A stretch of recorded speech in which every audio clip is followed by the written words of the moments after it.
আল্লাহ বলছেন টাকা দিয়ে বিবাহ করো, আর তোমরা, এটা বগুড়া, তো বগুড়া, জয়পুরহাট, লালমনিরহাট, নীলফামারী, কুড়িগ্রাম, পঞ্চগড়, ঠাকুরগাঁ, জয়পুরহাট, এইসব ডিস্ট্রিক্টের মানুষ প্রায় বেশিরভাগই আমার জানা অনুপাতে শ্বশুর কাছে টাকা নেই, যৌতুক। তো আল্লাহ বলছেন যে টাকা দিয়ে বিবাহ করো, মানে মোহর দিয়ে। সেখানে টাকা নিয়ে বিবাহ করা একেবারেই হারাম, টোটালি হারাম, সম্পূর্ণরূপে হারাম।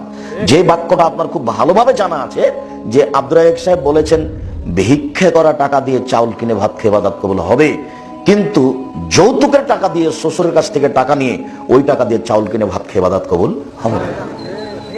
এই ফটো উল্টিয়ে ধরার কোনো পথ নেই, এভাবেই থাকবে কিয়ামত পর্যন্ত। শ্বশুরের কাছে টাকা নেওয়ার কোনো পথ নেই। আর কোরআন হাদিস চিন্তা ভাবনা করে বুঝা যায় না যে বিবাহতে মেয়ের বাপের 2-1 টাকা খরচ হবে, এটা বোঝা যায় না। 2-1 টাকা খরচের কোনো পথ দেখা যায় না। তো আমরা আজকে প্রথম অংশের আলোচনা তেমন নয়, এতটুক যে বিবাহ করো, মেয়ের বাপ গার্জেনকে বলে কোর্টের বিবাহ বাতিল। তারপরে কোর্টে যদি বিবাহ হয়, তাহলে বিবাহ আরেকদিন তার বাপের উপস্থিতিতে 2 জন সাক্ষী দিয়ে বিবাহ পড়াতেই হবে, কোনো পথ নেই।